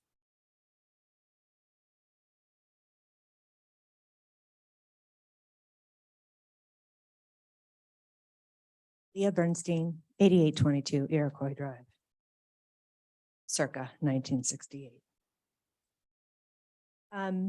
Thank you again for this opportunity. I've included in all of my talking points about my love, right? My love is also authentic. And therefore, it takes the form of tough love sometimes. Okay. It is not acceptable to me for our attorney who has done this in Rock Hill, this is not your first rodeo, to answer questions that has not been put before me. We have put all the materials we have sent by email, by presentations, and by comments are presented before you in addition to the council members. We hold you accountable. This has gone on in Rock Hill. This could potentially seriously go on here. And I want to make specific notice, and I do so with confidence because I'm married to an attorney. Thank you.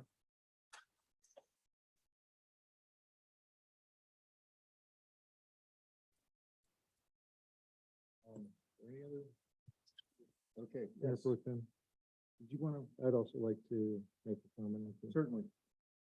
Go first. First, Ms. Bernstein, I answered to the council. I responded to the council. Your information has not been presented to me, and my opinion has not been asked about what you have presented. So please understand that. Second, I would like to clarify what I think is a misunderstanding. What the legislation that the council has before it tonight establishes is a process. It's a process by which applicants for this kind of use would come before the city and try to take advantage of a situation where we have no legislation at this particular point in time. That's why we wanted to expedite the process and get something on the books so that we could respond. It's a process that permits the Planning and Community Design Commission to recommend and the City Council to impose the very restrictions and safeguards that you're talking about here tonight. So to say that the ordinance that we have doesn't provide any safeguards simply isn't true. Now, does it provide specific safeguards that you want? No, it does not. Does it lead to some uncertainty about whether or what safeguards would be implemented if we had that kind of an application? There's an argument for that.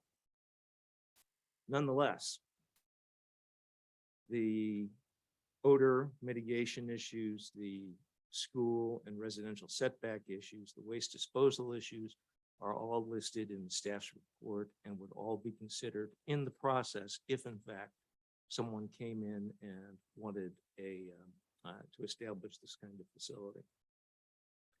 The legislation that we have now establishes a process. It's an approach.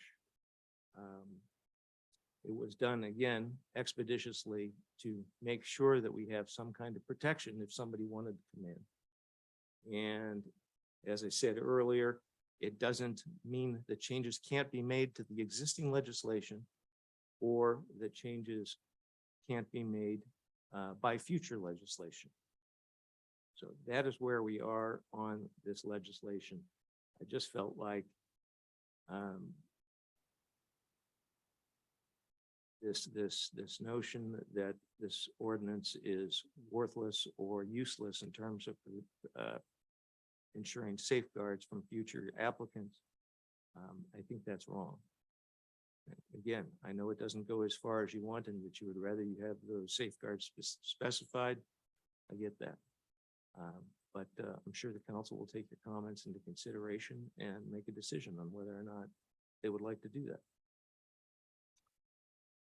And that's all I have. Okay, thank you, Mr. Martin.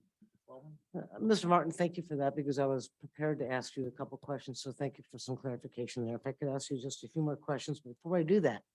Mr. Henson, you've identified yourself as a representative in Air Olivet.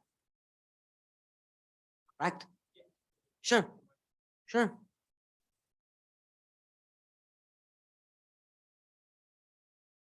Yes, that is correct. Don't go away. I'm not. Raphael, you offered to provide a letter from the lawyer. I'm very legally minded. Okay? My day job forces me to be legally minded.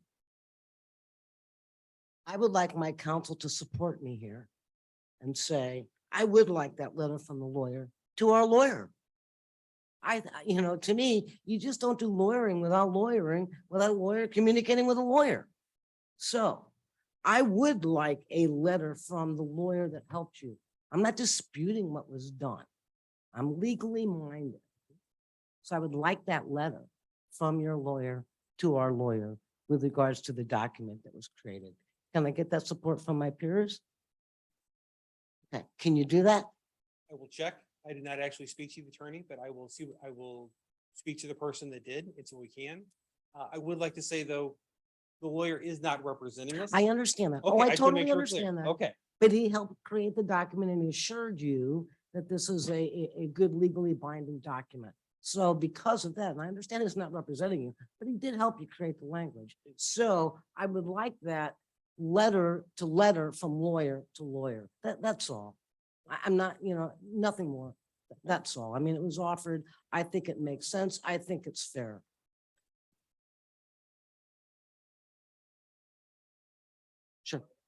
Sure. Sure. I appreciate that. I appreciate that. So, Mr. Martin, with regard to Bill 2979, if we don't take action next week or 2 weeks from now, and let's just play a hypothetical. And another business wanted to come in right now in between this week and when we're considering adopting this as an immediate piece of legislation to stop any further inquiries of marijuana facilities in Olivet. If we don't adopt this while we continue to work on continued language, business be able to come in here just like one did in August in an effort to create a marijuana facility. Is this not like yes, it's a Band-Aid, but it's not the end product. Certainly, nothing would prevent a business from coming in before we have any legislation regulating the use and saying, this is a permitted use, give me a building permit. If that happens, there would be a response that I would be more than willing to give, but I don't want to talk about that in public setting. And it could end up in court. thank you. Much. Thank you for the We'll look for opportunity to that letter clarify. by the lawyer. All right. I don't need to see it. The lawyer does. Okay. Thank you. Thank you all for your comments. Thank you, Chairman Pro Tem. Go ahead. She needs to come Yeah, up for the mic. I'm sorry. Yeah, we do record these, so. you don't- yeah. Yeah, people on Zoom can't hear unless you're at a mic.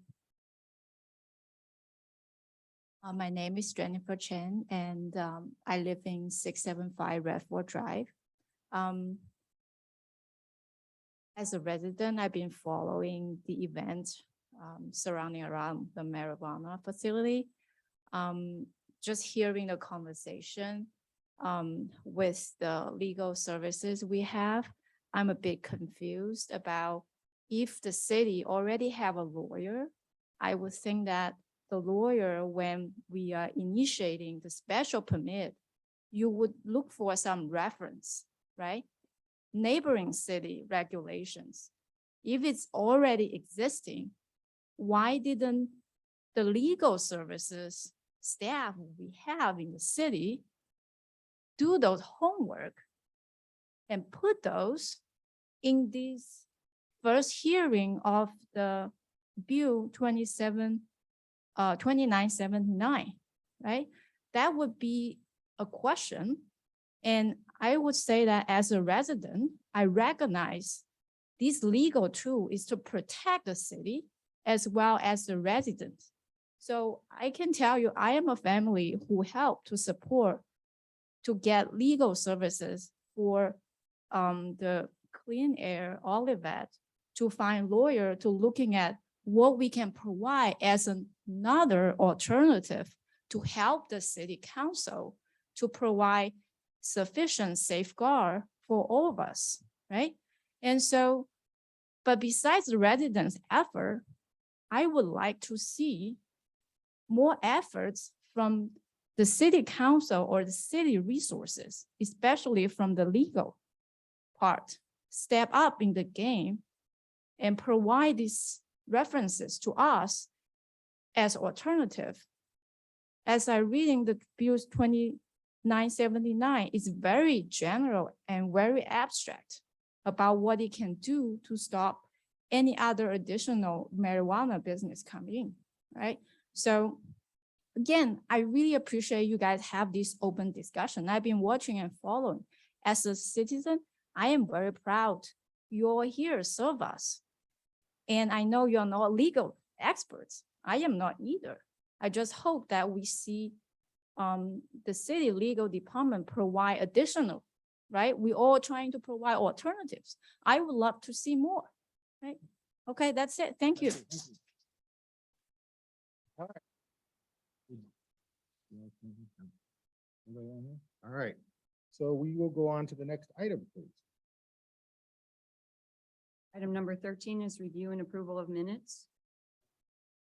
I saw nothing. Anybody see anything? I'll take a motion.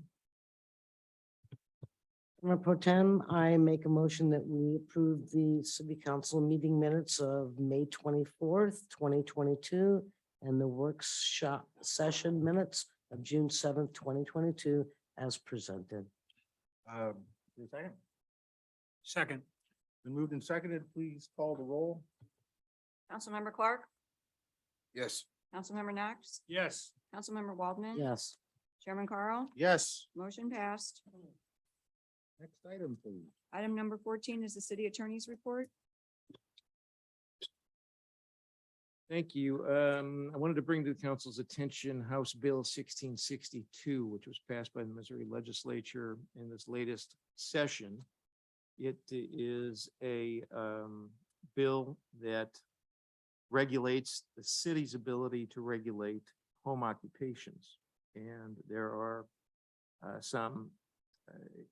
the bill is not a model of clarity as usual when it comes from the legislature, but there are some potential inconsistencies between the bill and the city's ordinance.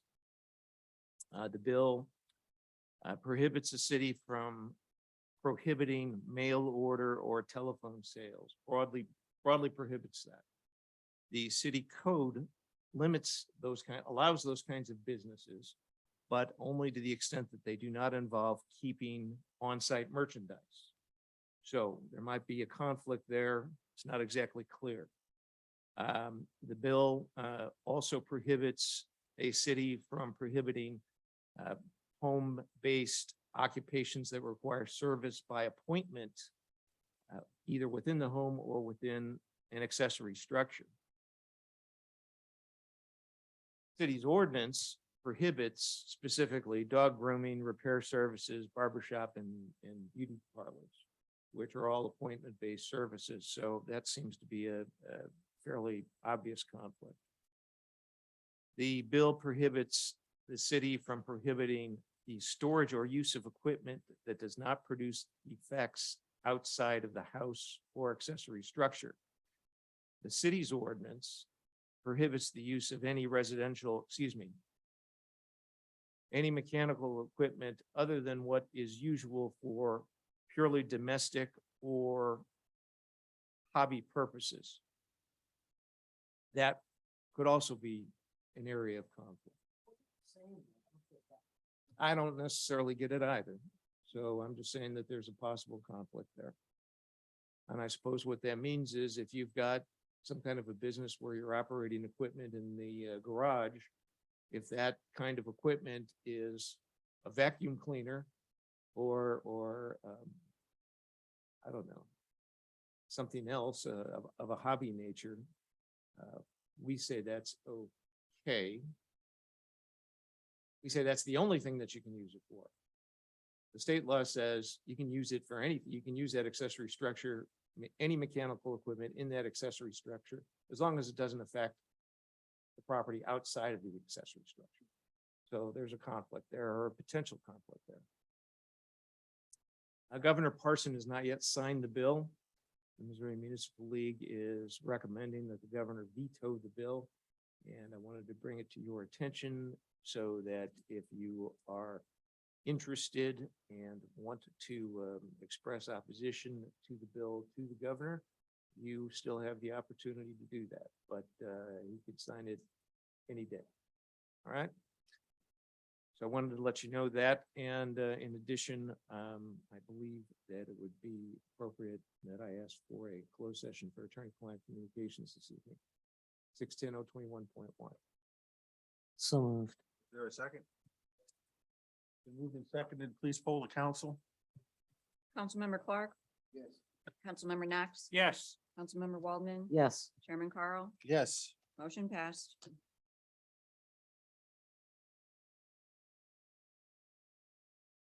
Okay. That concludes the public portion of our meeting. We have returned from closed session. There were no votes. And I will take a motion for adjournment. So moved. We are adjourned.